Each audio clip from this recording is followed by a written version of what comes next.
Hey there, my name is John Siskovich. I'm with Farm Marketing Solutions, and today's video, you're gonna love it. We're gonna be talking about broiler rotation planning. How do you plan out when and how many chickens you have on your farm? It's gonna be super simple. What I'm gonna detail in this video, how I set up my spreadsheet, and then you're gonna be able to take this information and apply it to a Google Sheet, an Excel document, or to a piece of paper, all your own, and be able to plan out your entire year. I figured that's appropriate for the winter, and yeah, let's dig right in. So before we actually get into the spreadsheet, I want to go over a few things that you need to note in order to accomplish our task here today. So my calculations today and the way I organize my pasture planning is with 52 weeks in a year. And I know that sounds obvious, but if you start in the beginning of January and you label the first week in January week 1, and then the second week is week 2, and so on and so forth throughout the entire year, you'll have numbers that correlate to each week, and that's gonna make sense to you in just a few minutes. So I don't go over I want it to start in June, I want it to start in July, I want it to process on this date. I go by weeks of the year and I schedule everything out. Everything I do for my farm planning, I go off a yearly, weekly schedule, and then within those weeks I get into the granular details, but I want to narrow it down to just the weeks at this point. I'm also doing this rotation planning for typical Cornish cross, where the Cornish cross broilers can be raised a lot faster when they're in a barn, but we're doing a pasture-based system where they grow a little bit slower, but they grow a lot more healthy, nutritious, and delicious. And that takes about 8 weeks or 56 days. So you can figure about plus or minus 2 to 3 weeks in the brooder, depending on the time of year and your climate, and then about 5 weeks in the field itself, where they're moving every day here in chicken tractors. But for what we need to know for this exercise, 52 weeks in a year, and the Cornish cross are 8 weeks total. Let's get our spreadsheet set up. Whew, it's late at night when I'm recording this.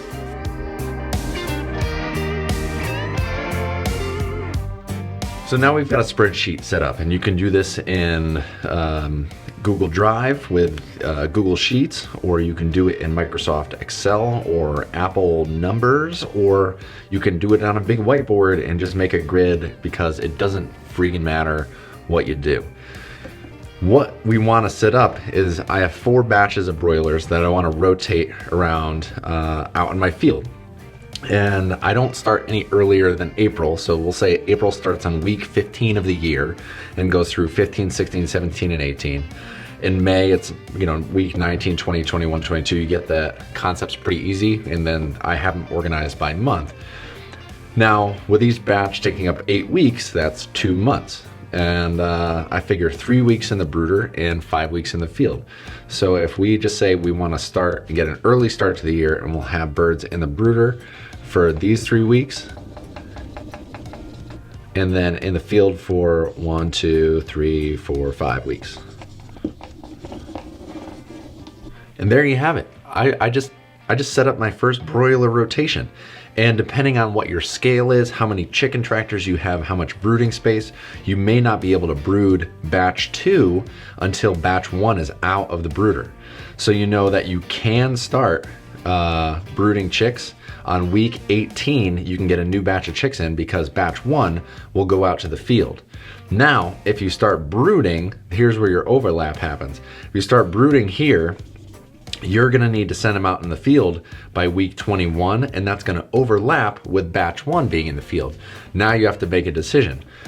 Do you wanna brood a little bit later because you only wanna keep 1 chicken tractor or 1 set of chicken tractors occupied? Do you have 2 sets that you can put chickens into that it doesn't matter because you're gonna be rotating these birds throughout the year? So let's say I have more than 1 set of chicken tractors and I want to keep birds in constant supply, but my limiting factor is my brooder. Then I'm going to set up all my rotations where my brooding starts when the brooder is empty, and it just goes on through the year. And then I have my weeks for when I'm starting my chicks. And from there, I can say, all right, that's my field time. And I can start to hash out, all right, on this week, I'm getting a hatch. On this week, I'm getting a hatch. On this week, I'm getting a hatch. On this week, week 22, I'm processing. On week 25, I'm processing. And that's when you make your phone call to the hatchery and the processor. So if I know on week 15 I want to process, or I want to get a batch of chicks in, I'm not sure what day yet, I call my hatchery and they typically hatch on a Wednesday. I usually get them overnighted and they're here Thursday morning. Sometimes they come same day. That way I know at the middle of the week that starts my rotation. And that's when my due date for having the brooder ready and completely set is, you know, it's better to have it ready the week before, but that's my absolute positive last date is the day before I'm gonna get baby chicks in. And I just fill those dates in. So when I get that week, I pull up a calendar on my computer and say, you know, I look for a calendar that has the week numbers on it.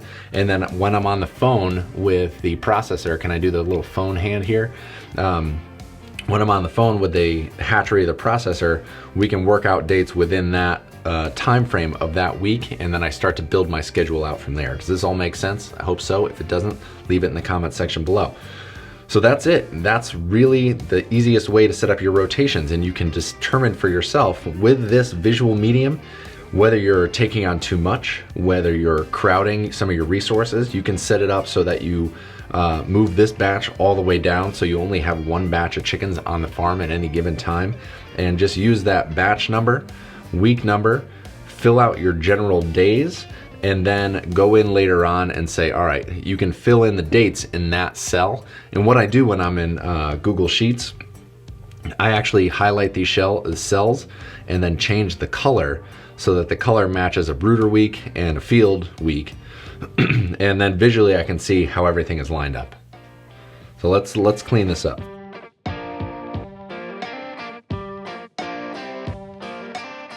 So if that made a lot of sense to you and you're like, wow, this John guy is a really smart dude, I have a pastured poultry packet #1, which we published through Farm Marketing Solution and is for sale on farmmarketingsolutions.com. And this book is all about the economics of broiler chickens.